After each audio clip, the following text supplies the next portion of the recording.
Hello प्यारे विद्यार्थियों, स्मा अकेडमी के यूट्यूब चैनल पर आपका हार्दिक स्वागत है।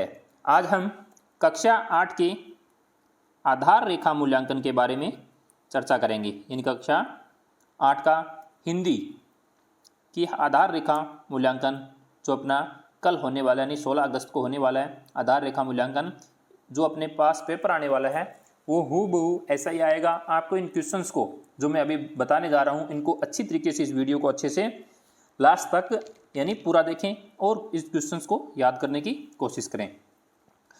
अधिकतर जो पेपर है वो आपको इसी वीडियो के माध्यम से आपको समझ में आ जाएगा, इसके आंसर्स भी आपको याद रह जाएंगे। अगर आप अभी तक चैनल पर नहीं हैं तो प्लीज़ चैनल को सब्सक्राइब जरूर करें और बेल आइकन को अवश्य दबाएं। तो अपन शुरू करते हैं। पहला है सरल शब्द का विलोम होता है। यानी सरल का विलोम क्या होगा? तो सरल का विलोम होता है कठिन। तो अपना पहला आंसर क्या हो जाएगा? सही हो जाएगा, कठिन। एक व एक से अधिक की संख्या को बोध कराने वाले शब्दों को क्या कहते हैं? यानी एक या एक से अधिक जो शब्दों का बोध कराते हैं उनको कहते हैं वचन। क्या कहते हैं? वचन। तो अपना राइट आंसर हो जाएगा वचन। फिर है प्रश्न संख्या 3। नीचे दिए गए वाक्यों का शुद्ध रूप लिखिए। शुद्ध रूप लिखना है रोहित अपने घर गई। तो आपको ये पूरा का पूरा वाक्य वापस लिख देना है। कैसे? जैसे रोहित है तो रोहित को पूरा वापस ऐसे लिख देना है, रोहित अपने घर गया। यानी गई की जगह क्या करना अपने को? गया करना है। यानी गई की जगह क्या हो जाएगा? गया। तो यहाँ गई है, ये क्या है? अशुद्ध है, तो शुद्ध हो जाएगा गया। फिर दूसरा है तुम दोनों कहाँ गया। तो तुम दोनों कहाँ गया, ये बोलने में आपको अटपटा लग रहा है तो इसको सही लिखेंगे। क्या लिखना है? तुम दोनों कहाँ गए। क्या लिखना है? तुम दोनों कहाँ गए। गया की जगह क्या कर देना आपको? यानी गए। तो ये क्या हो जाएगा? अपना शुद्ध रूप हो जाएगा। फिर अगला है नीचे लिखे शब्दों का प्रयोग करते हुए वाक्य में प्रयोग कीजिए। जोर जोर से। तो जोर जोर से का वाक्य में प्रयोग करना है। तो राम जोर जोर से चिल्लाने लगा। तो आपको यहाँ पे क्या लिख देना है? यानी राम जोर जोर से चिल्लाने लगा। राम जो यहाँ पे जोर जोर लिखा है इसको आप वापस यहाँ पे लिख दो। राम जोर जोर से चिल्लाने लगा। ये आपको मैं यानी इसी आपको अभी इसके नीचे जस्ट आपको ये मिल जाएगा। फिर दूसरा है नदी। तो गंगा पवित्र नदी है। यानी गंगा पवित्र नदी है, तो यहाँ पे आ जाए गंगा पवित्र नदी है। फिर है प्रश्न संख्या 5। कचरा पात्र के उपयोग के कोई 2 लाभ लिखिए। यानी कचरा पात्र से क्या उपयोग हो सकते हैं? तो नंबर 1, घर गंदा नहीं होता। यानी कचरा पात्र लगा हो तो क्या नहीं होगा? घर गंदा नहीं होगा। दूसरा, यानी अगर कचरा पात्र लगा होगा तो सड़कों पर कूड़ा बेवजह नहीं डालेंगे। तो यहाँ पे लिखना है घरेलू कचरे को बेवजह सड़कों पर नहीं फेंकेंगे। तो इस तरीके से इसको लिखना है। फिर है प्रश्न संख्या 6। प्रश्न संख्या 6 में नीचे दिए गए चीज़ों की विशेषता बताने वाले शब्द जोड़कर लिखिए। जैसे समोसा। तो समोसा क्या? यानी गरम समोसा। तो यहाँ पे आपको लिख देना है गरम। समोसा कैसा? गरम। दूसरा है पेड़। तो पेड़ कैसा? घना। घना पेड़। फिर तीसरा है चिंटी। तो चिंटी कैसी? छोटी।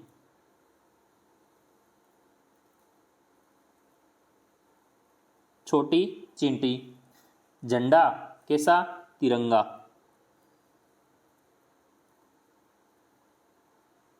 तिरंगा। तो यहाँ पे तिरंगा। यानी गरम समोसा, घना पेड़, छोटी चिंटी और तिरंगा झंडा। फिर है प्रश्न संख्या 7। नीचे दिए गए चित्र को देखकर 6 से 8 वाक्य यानी 8 लाइनें लिखिए।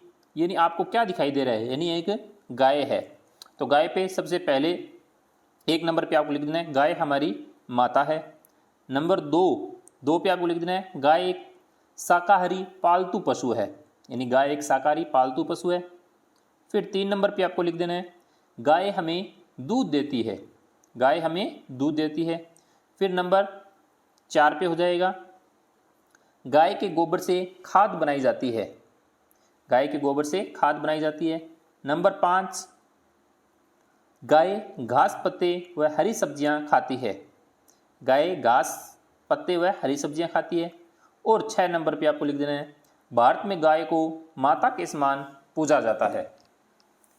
भारत में गाय को माता के समान पूजा जाता है। इस तरीके से आपको इस प्रश्न को पूरा हल कर देना है। फिर है अगला प्रश्न, नीचे दी गई कविता को पढ़िए और 8 से 11 तक के प्रश्नों के उत्तर दीजिए। आसमान ने ओढ़ी चादर, नीली नीली इसकी चादर, सांझ पड़े यह लाल हुई थी, रात पड़ी तो काली चादर।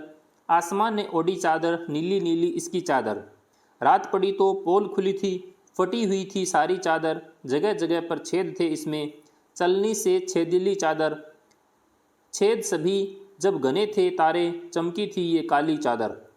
तो ये आपके पास एक कविता है। इस कविता को पढ़ने के बाद में पहला प्रश्न अपने पास है, कविता के अनुसार किस कारण से यह पता चला होगा कि आसमान की चादर फटी हुई थी? तो इसका उत्तर हो जाएगा, छलनी की तरह चांदनी छनकर आने के कारण। यानी फटी हुई कैसे प्रतीत हो रही थी? छलनी की तरह चांदनी छनकर आने के कारण। फिर है 9वां प्रश्न, पोल खुलना मुहावरे का प्रयोग कविता में आया है, आप इस मुहावरे का अर्थ और वाक्य में प्रयोग कीजिए। अर्थ यानी पोल खोलना, राज उजागर करना, क्या हो जाएगा? अर्थ क्या हो जाएगा? राज उजागर करना। और वाक्य में प्रयोग है, शाम ने चोरी की, बाद में उसकी पोल खुल गई। तो ये वाक्य में इसका प्रयोग हो जाएगा।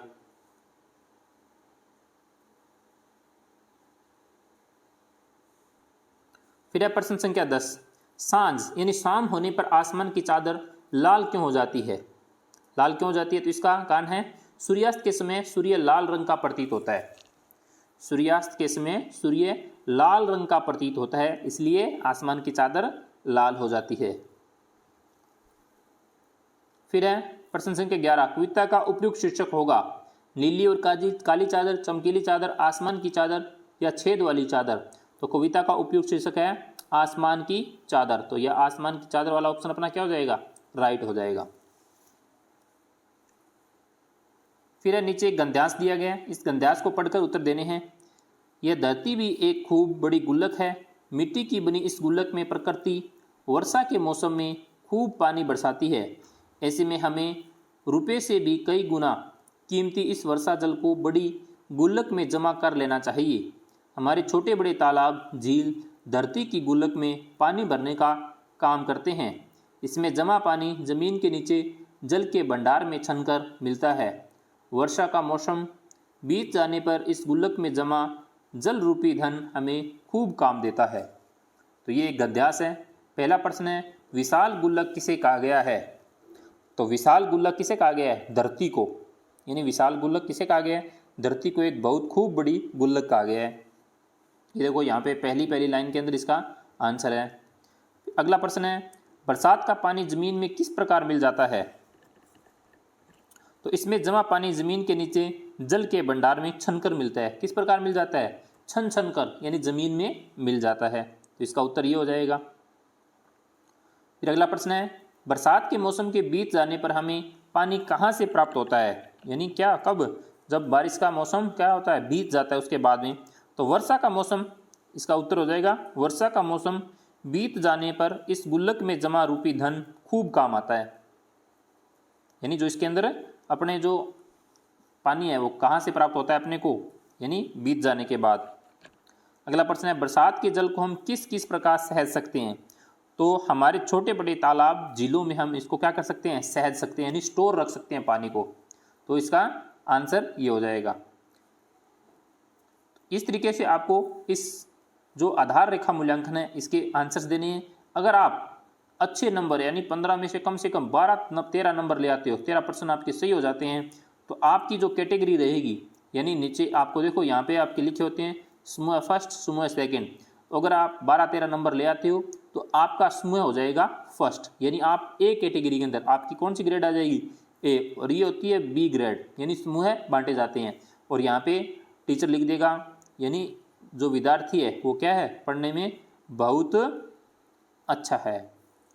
आई होप कि आपको ये वीडियो अच्छा लगा होगा, आपके जो आंसर्स हैं वो भी आपको समझ में आ गए होंगे। अगर आप अभी तक चैनल पर नहीं हैं तो प्लीज़ चैनल को सब्सक्राइब ज़रूर करें। Thank you.